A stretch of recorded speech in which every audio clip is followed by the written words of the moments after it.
విద్యార్థులకు ముఖ్య గమనిక. మహాభారతం ఏపీ ఎండోమెంట్ మరియు టీఎస్ ఎండోమెంట్ కూడా సరిపోతుంది.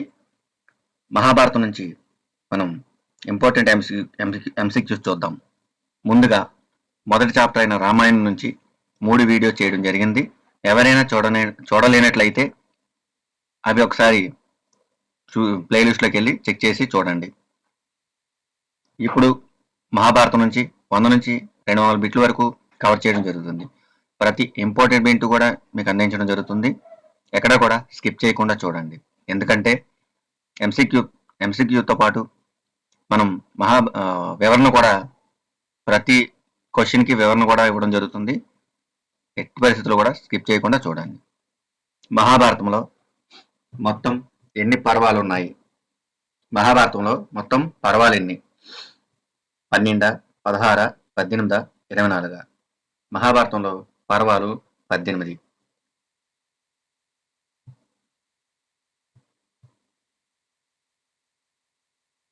వివరణ: మహాభారతం మొత్తం 18 పర్వాలుగా విభజించబడింది. అలాగే కురుక్షేత్ర యుద్ధం కూడా 18 రోజులు జరగడం మరియు అక్షౌహిణీల సంఖ్య కూడా 18 కావడం, భగవద్గీతలో 18 అధ్యాయాలు ఉండటం, మహాభారతంలో 18 సంఖ్య ప్రత్యేకత ఉంది.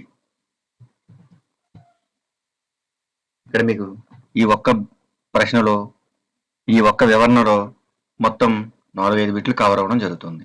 గమనించండి. ఒక బిట్ మీరు చేశారంటే 5 బిట్లు కవర్ అయినట్టే. ఎందుకంటే మహాభారతంలో పర్వాలు ఎన్ని అడిగితే 18, కురుక్షేత్ర యుద్ధం ఎన్ని రోజులు జరిగిందంటే 18, అక్షౌహిణీల సంఖ్య ఎంత అంటే 18, భగవద్గీతలో అధ్యయనాలు ఎన్ని అంటే 18. అలాగే మహాభారతంలో 18 ప్రత్యేక సంఖ్య కలిగింది.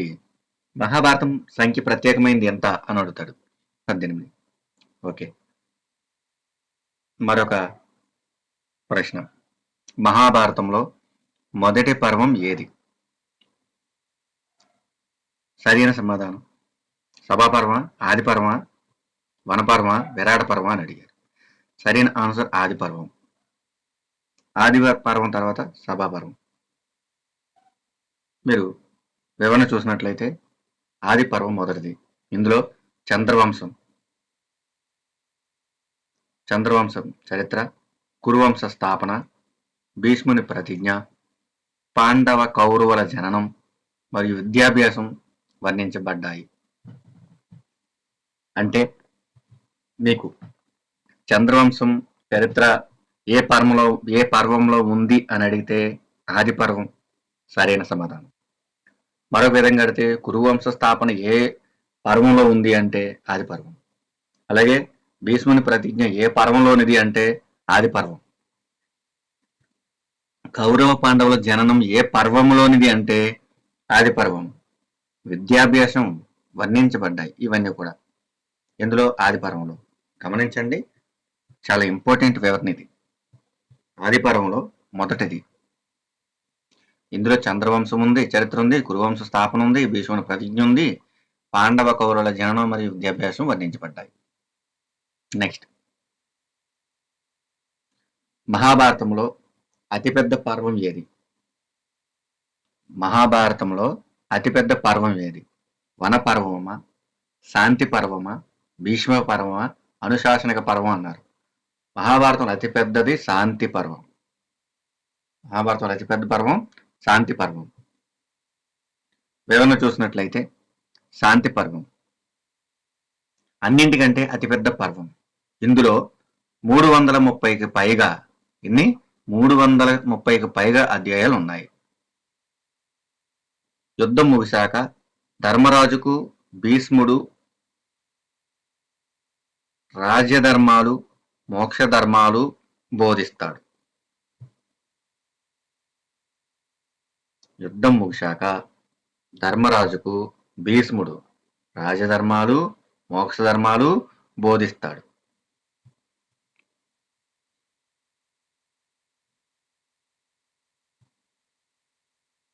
నెక్స్ట్,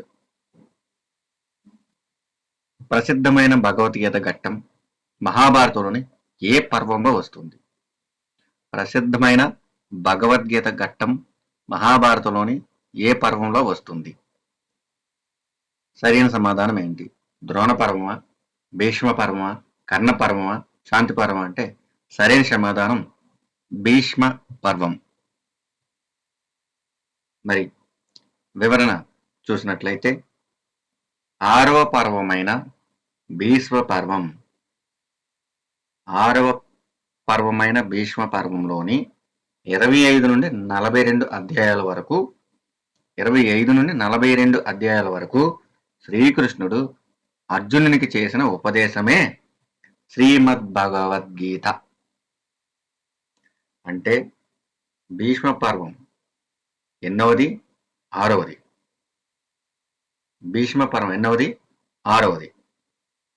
ఇది ఒక ప్రత్యేకమైన బిట్టు అడుగుతాడు. భీష్మ పర్వం ఎన్నవది? 6వది. అలాగే శ్రీకృష్ణుడు అర్జునుడికి చేసిన ఉపదేశంలో ఎన్ని అధ్యాయాల వరకు అంటే భీష్మ పర్వంలో ఉన్నాయి అని అడుగుతాడు. భీష్మ పర్వంలో ఎన్ని అధ్యాయాల వరకు ఉన్నాయి అని అడిగితే 25 నుండి 42 అధ్యాయాల వరకు ఉన్నాయి. 25 నుండి 42 అధ్యాయాల వరకు ఉన్నాయి.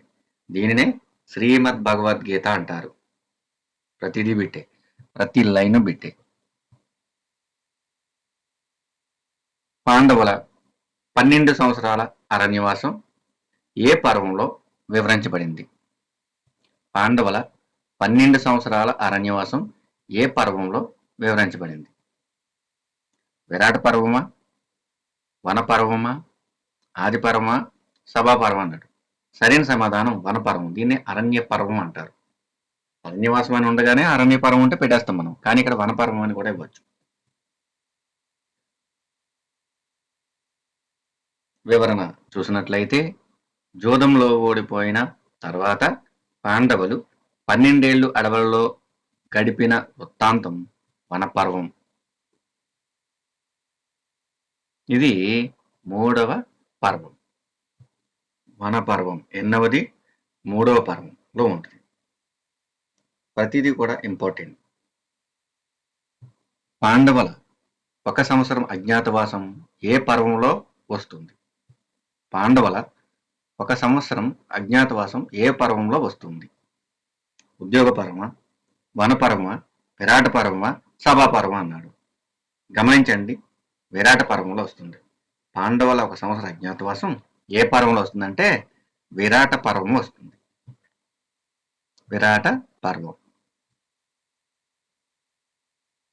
మరి వివరణ, 4వ పర్వమైన విరాట పర్వంలో పాండవులు రూపాలు మార్చుకొని 4వ పర్వమైన విరాట పర్వంలో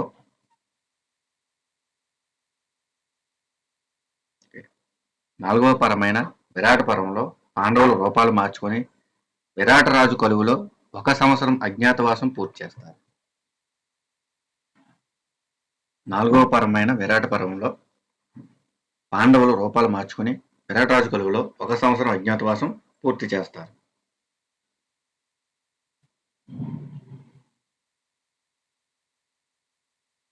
నెక్స్ట్, మయసభ నిర్మాణం, వర్ణన ఏ పర్వంలో వస్తాయి? ఆది పర్వమా, సభాపర్వమా, వనపర్వమా, విరాట పర్వమా అంటే సభాపర్వం సరైన సమాధానం. వివరణ చూసినట్లయితే 2వ పర్వమైన సభాపర్వం. 2వ పర్వమైన సభాపర్వంలో మయుడు నిర్మించిన అద్భుతమైన మయసభ, రాజసూయోగం, యాగం మరియు దుర్యోధనుడు సభలో పడిన భ్రమలు వర్ణించబడ్డాయి. 2వ పర్వమైన సభాపర్వంలో మయుడు నిర్మించిన అద్భుతమైన మయసభ, రాజసూయ యాగం మరియు దుర్యోధనుడు సభలో పడిన భ్రమలు వర్ణించబడ్డాయి. నెక్స్ట్, రాయబారాలు, యుద్ధ సన్నాహాలు వివరించే పర్వం ఏది? రాయబారాలు, యుద్ధ సన్నాహాలు వివరించే పర్వం ఏది అంటే ఉద్యోగ పర్వమా, శాంతి పర్వమా, ద్రోణ పర్వమా, భీష్మ పర్వమా అని అడిగాడు. సరైన సమాధానం ఉద్యోగ పర్వం. వివరణ చూసినట్లయితే 5వ పర్వమైన ఉద్యోగ పర్వం. 5వ పర్వమైన ఉద్యోగ పర్వం. ఉద్యోగం అంటే ప్రయత్నం. ఉద్యోగ పర్వంలో యుద్ధాన్ని నివారించడానికి రాయబారాలు, శ్రీకృష్ణ రాయబారంతో సహా మరియు సైన్యాల సమీకరణ జరుగుతుంది. శ్రీకృష్ణ రాయబారంతో సహా సైన్యాల సమీకరణ కూడా జరుగుతుంది. నెక్స్ట్, శకుని జోదం ఆడే ఘట్టం ఏ పర్వంలో వస్తుంది? శకుని జోదం ఆడే ఘట్టం ఏ పర్వంలో వస్తుంది? ఆది పర్వమా, సభా పర్వమా, విరాట పర్వమా, వన పర్వం అంటే సరైన సమాధానం సభా పర్వం. వివరణ చూసినట్లయితే సభా పర్వంలోనే శకుని మాయాజోదం ఆడటం జరుగుతుంది. ధర్మరాజు ఓడిపోవడం తర్వాత మరియు ద్రౌపది వస్త్రాభరణం వంటి ప్రధాన ఘట్టాలు జరుగుతాయి. నెక్స్ట్, కౌరవ సైన్యానికి భీముడు ఎన్ని రోజులు సేనాధిపతిగా ఉన్నాడు? కౌరవ సైన్యానికి భీష్ముడు ఎన్ని రోజులు సేనాధిపతిగా ఉన్నాడు? 5 రోజుల, 10 రోజుల, 12 రోజుల, 15 రోజుల అంటే కరెక్ట్గా 10 రోజులు. సరైన సమాధానం బి, 10 రోజులు. 18 రోజుల్లో 10 రోజులు భీష్ముడే తీసుకోవడం జరుగుతుంది. వివరణ చూసినట్లయితే 18 రోజుల యుద్ధంలో మొదటి 10 రోజులు భీష్ముడు కౌరవ సైన్యానికి నాయకత్వం వహించి 10వ రోజున అంపశయ్యపైకి చేరుకుంటాడు. నెక్స్ట్, ద్రోణాచార్యుడు సేనాధిపతిగా ఉన్న రోజులను వివరించే పర్వం ఏది? ద్రోణాచార్యుడు సేనాధిపతిగా ఉన్న రోజులను వివరించే పర్వం ఏదంటే భీష్మపర్వ, ద్రోణపర్వ, కర్ణపర్వ, శల్యపర్వం అంటారు. ద్రోణాచార్యుడు ద్రోణపర్వం.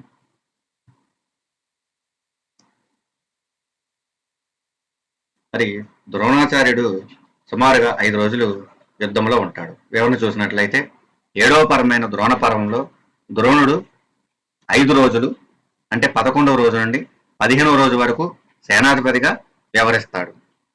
10 రోజులు మనకి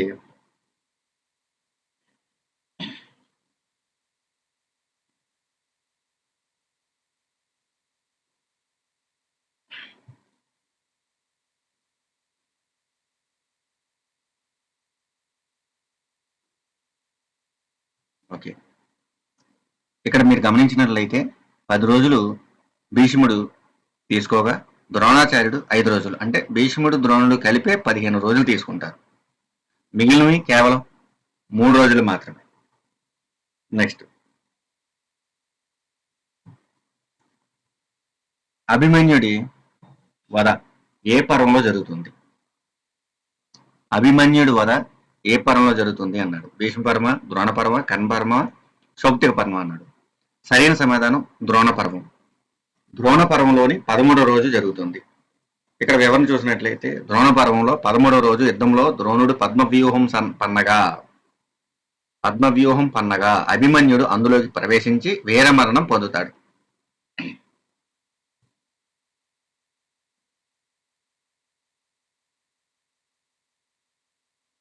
నెక్స్ట్, కర్ణుడు సేనాధిపతిగా ఎన్ని రోజులు యుద్ధం చేశాడు? కర్ణుడు సేనాధిపతిగా ఎన్ని రోజులు యుద్ధం చేశాడు? 1 రోజా, 2 రోజుల, 3 రోజుల, 5 రోజుల? కర్ణుడు కేవలం 2 రోజులు మాత్రమే. అంటే మిగిలిన 3 రోజుల్లో కర్ణుడు చేసినవి 2 రోజులు, మిగిలిన 1 రోజు శల్యుడు తీసుకుంటాడు. ద్రోణుని మరణానంతరం 16-17 రోజు మొత్తం 2 రోజులు కర్ణుడు కౌరవ సైన్య అధ్యక్షుడిగా బాధ్యతలు వహిస్తాడు.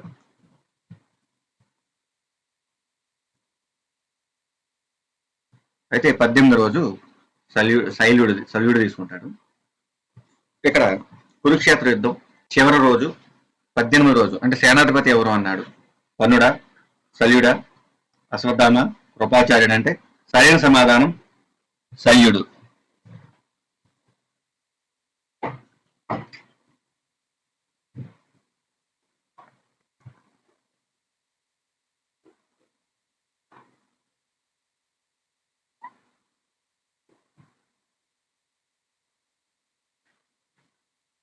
వివరణ, 18వ రోజు శల్యుడు సేనాధిపతిగా ఉంటాడు. అదే రోజు ధర్మరాజు చేతిలో శల్యుడు వధించబడతాడు. ఎవరి చేతిలో ఉంది? ధర్మరాజు చేతిలో. నెక్స్ట్, రాత్రి వేళ నిద్రిస్తున్న ఉప పాండవులను అశ్వత్థామ వధించే ఘట్టం ఏ పర్వంలోకి వస్తుంది? రాత్రి వేళ నిద్రిస్తున్న ఉప పాండవులను అశ్వత్థామ వధించే ఘట్టం ఏ పర్వంలోకి వస్తుంది అన్నారు. అది శల్యపర్వ, సౌప్తిక పర్వ, స్త్రీ పర్వ, ఆశ్రమవాస పర్వం అంటే సరైన సమాధానం సౌప్తిక పర్వం. వివరణ చూసినట్లయితే సుప్తి అంటే నిద్ర అని అర్థం. సుప్తి అంటే నిద్ర అని అర్థం. రాత్రివేళ పాండవ శిబిరంలో నిద్రిస్తున్న ఉప పాండవులను క్రూరంగా చంపడం వల్ల ఈ పదవ పర్వానికి సౌప్తిక పర్వం అని పేరు వచ్చింది. అంటే సౌప్తిక పర్వాన్ని ఎందుకంటారు అంటే అది నిద్రా వ్యవస్థకు సంబంధించింది కాబట్టి, అది 10వ పర్వం కాబట్టి సౌప్తిక పర్వం అని పేరు వచ్చింది. నెక్స్ట్, యుద్ధంలో మరణించిన వారికి గాంధారి మరియు ఇతరులు విలపించే ఘట్టం ఏ పర్వం? యుద్ధంలో మరణించిన వారికి గాంధారి మరియు ఇతరులు విలపించే పర్వం ఏది అంటే స్త్రీ పర్వ, శాంతి పర్వ, అనుశాసనిక పర్వ, మౌసల పర్వం అనేది. సరైన సమాధానం స్త్రీ పర్వం. అంటే ఇక్కడ స్త్రీలు మొత్తం రోదన జరుగుతుంది కాబట్టి స్త్రీలకు సంబంధించింది. ప్రత్యేకించి అందరూ యుద్ధంలో చాలా మంది మరణించడం వల్ల అందరూ మరణించిన కారణం చేత వారి యొక్క స్త్రీలు విలపించడం వల్ల స్త్రీ పర్వం అనే పేరు రావడం జరిగింది. మరి వివరణ చూసినట్లయితే 11వ పర్వమైన స్త్రీ పర్వంలో యుద్ధంలో వీరమరణం పొందిన బంధువులను చూసి గాంధారి, ద్రౌపది తదితర స్త్రీలు శోకించడం వర్ణించబడింది. మరి ఒక ప్రశ్న చూద్దాం.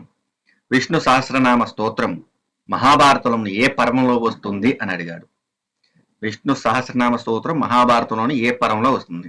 భీష్మ పర్వ, అనుశాసనిక పర్వమా, శాంతి పర్వ, ఆది పర్వం అంటే సరైన సమాధానం అనుశాసనిక పర్వం. 13వ పర్వమైన అనుశాసనిక పర్వంలో భీష్ముడు అంపశయ్యపైకి ఉండి ధర్మరాజుకు విష్ణు సహస్రనామాలను ఉపదేశిస్తాడు. మరి ఒకటి, పద్మరాజు అశ్వమేధ యాగం చేసే ఘట్టం ఏ పర్వంలో వస్తుంది? ధర్మరాజు అశ్వమేధ యాగం చేసే ఘట్టం ఏ పర్వంలోకి వస్తుంది అన్నారు. అనుశాసనిక పర్వ, అశ్వమేధ పర్వ, ఆశ్రమాస పర్వ, మహాప్రస్థానిక పర్వ అంటే సరైన సమాధానం అశ్వమేధ పర్వం. నెక్స్ట్, 14వ పర్వమైన అశ్వమేధ పర్వంలో పాప ప్రక్షాళనార్థం ధర్మరాజు కృష్ణుని సలహాతో అశ్వమేధ యాగం నిర్వహిస్తాడు. 14వ పర్వమైన అశ్వమేధక పర్వంలో 14వ రోజైన అశ్వమేధక పర్వంలో పాప ప్రక్షాళనార్థం ధర్మరాజు కృష్ణుని సలహాతో అశ్వమేధ యాగం నిర్వహిస్తాడు. ఎన్నో రోజు అశ్వమేధ యాగం జరిగేది ఎన్నో పర్వంలో అంటే 14వ పర్వంలోని మీరు గమనించాలి. నెక్స్ట్, ధృతరాష్ట్రుడు, గాంధారి, కుంతి అడవులకు వెళ్లి ఆశ్రమ జీవనం గడిపడం ఏ పర్వంలో ఉంది? గమనించండి, ధృతరాష్ట్రుడు, గాంధారి, కుంతి ముగ్గురు అడవులకు వెళ్లి ఆశ్రమ జీవనం గడపడం ఏ పర్వంలోనిది అని అడిగారు. ఆశ్రమవాస పర్వం, వనపర్వం, మౌసల పర్వం, మహాప్రస్థాన పర్వం అంటే సరైన సమాధానం ఆశ్రమవాస పర్వం.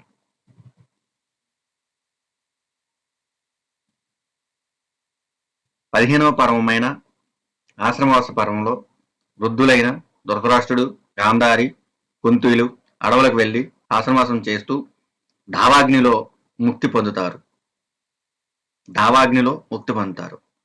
ఇక్కడ ఆశ్రమవాస పర్వం ఎన్నవది అంటే 15వ పర్వం.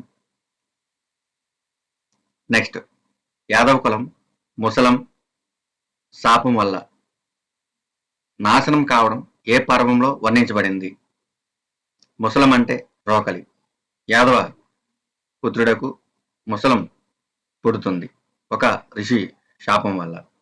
సరే, ఇందులో సరైన సమాధానం ఏంటి? మౌసల పర్వ, మహాప్రస్థాన పర్వ, స్వర్గరోహణ పర్వ, స్త్రీ పర్వం అంటే సరైన సమాధానం మౌసల పర్వం. వివరణ, 16వ పర్వమైన మౌసల పర్వంలో ఋషుల శాపం వల్ల జన్మించిన ముసలం రోగల ద్వారా యాదవులు తమలో తామే కొట్టుకుని నశిస్తారు. పాండవులు హిమాలయాలకు వెళ్ళి ఘట్టం ఏ పర్వంలోనిది అని అడిగారు. మహాప్రస్థానం అన్నమాట ఇక్కడ. అంటే మహాప్రస్థాన పర్వ, స్వర్గారోహణ పర్వ, అశ్వమేధ పర్వ, శల్యపర్వం అంటే సరైన సమాధానం మహాప్రస్థానిక పర్వం. పాండవులు హిమాలయాలకు వెళ్లే ఘట్టం ఎక్కడిదంటే మహాప్రస్థానిక పర్వం. సరైన సమాధానం ఏ. ఇక్కడ వివరణ చూసినట్లయితే 17వ పర్వమైన ఎన్నవది 17వ పర్వమైన మహాప్రస్థాన పర్వంలో మహాప్రస్థాన పర్వం ఎన్నవది అంటే 17వది. అందులో శ్రీకృష్ణుని నిర్యాణం తర్వాత పాండవులు పరీక్షిత్తుకు పట్టాభిషేకం చేసి స్వర్గ దిశగా హిమాలయాల యాత్ర మొదలు పెడతారు. మరియు మరొక బిట్, మహాభారతంలో చివరి అంటే 18వ పర్వం ఏది అంటే మనకి మహాప్రస్థాన పర్వ, స్వర్గారోహణ పర్వ, అనుశాసన పర్వ, మౌసల పర్వ అంటే సరైన సమాధానం స్వర్గారోహణ పర్వం. వివరణ చూసినట్లయితే చివరిది స్వర్గారోహణ పర్వం. ఇందులో ధర్మరాజు సశరీరంతో స్వర్గానికి చేరుకోవడం, నరక దర్శనం మరియు చివరికి అందరూ దివ్య శరీరాలతో కలవడం జరుగుతుంది. గమనించండి, స్వర్గారోహణ పర్వం చివరిది. ఇందులో ధర్మరాజు సశరీరంతో స్వర్గానికి చేరుతాడు. అందరూ చనిపోయిన తర్వాత చేరుతారు, కానీ తన సశరీరంతో అంటే మరణించకుండానే చేరుతాడు అని అర్థం. నరక దర్శనం మరియు చివరికి అందరూ దివ్య సశరీరాలతో కలవడం జరుగుతుంది. మరొకటి నలోపాఖ్యానం,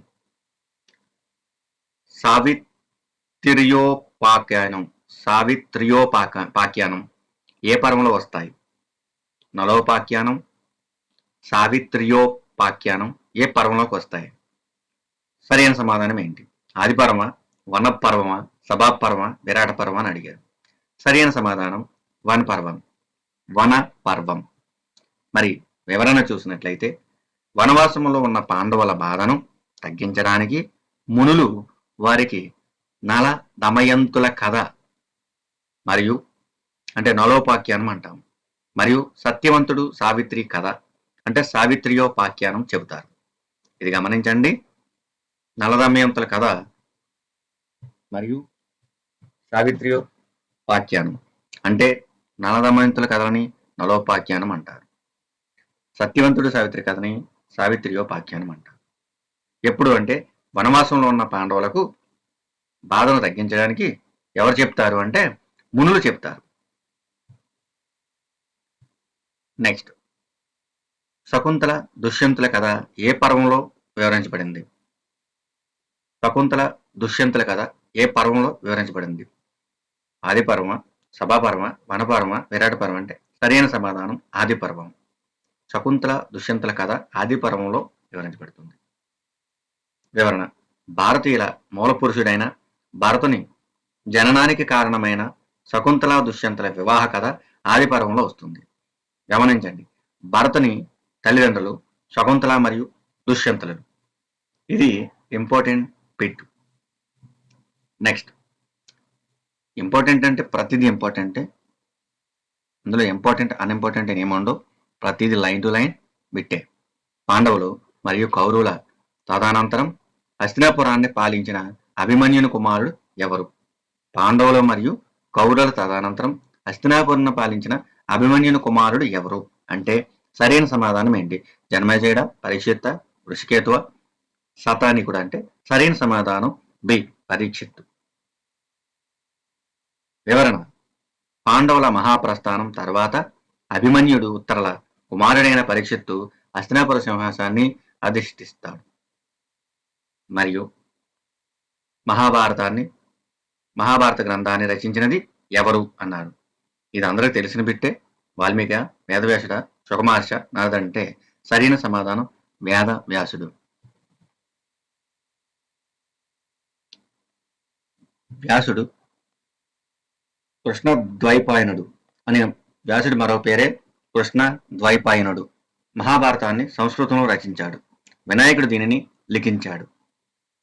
అంటే మహాభారతాన్ని వేదవ్యాసుడు చెప్తుండగా వినాయకుడు రాస్తాడు. చివరి బిట్టు, వేదవ్యాసుడి అసలు పేరు ఏమిటి అంటే ఇప్పుడే చెప్పుకున్నాం, కృష్ణ ద్వైపాయనుడు అనేది సరైన సమాధానం. మరి వివరణ చూసినట్లయితే నల్లటి రంగు మరియు దీవి అంటే ద్వీపంలో జన్మించడం వల్ల ఆయనకు కృష్ణ ద్వైపాయనుడు అని పేరు వచ్చింది. వేదాలను విభజించడం వల్ల వేదవ్యాసుడు అయ్యాడు. వేదాలను విభజించడం వల్ల వేదవ్యాసుడు అయ్యాడు. ఈ వీడియోలో 25 బిట్లు పూర్తి చేయడం జరిగింది. మరికొన్ని బిట్లతో మరొక వీడియోలో కలుద్దాం. మరి మీకు ఈ వీడియో నచ్చినట్లయితే నా వీడియో తదుపరి వీడియో మీకు చేరాలి అంటే తప్పనిసరిగా సబ్స్క్రైబ్ చేసుకోండి. నేను పెట్టే ప్రతి వీడియో మీకు చేరుతుంది. సబ్స్క్రైబ్ చేసుకోలేనట్లయితే చాలా వీడియోస్ మిస్ అవుతారు. నేను మొత్తం కంప్లీట్ సిలబస్ని ఈ బిట్స్ రూపంలో అందించడం జరుగుతుంది. అది ఒక్కొక్క చాప్టర్కి 200 బిట్లు వస్తున్నాయి. అంటే మొత్తం అన్ని 9 చాప్టర్లు దగ్గరగా మనకి 2000 బిట్లు పైన అందిస్తాను. పూర్తయిన తర్వాత మనం మెగా టెస్ట్ కూడా పెడదాం నిర్ణయించడం జరుగుతుంది. అంటే మొత్తం దగ్గర 2000 బిట్లు పూర్తయిన తర్వాత మనం మోడల్ టెస్ట్ పెడదాం. మోడల్ టెస్ట్ అందిస్తాను. కంప్లీట్ సిలబస్ కవర్ అవుతుంది. ఎవరు కూడా మధ్యలో స్కిప్ చేయకుండా పూర్తిగా ప్రతి వీడియోని వినండి. Thank you for your watching.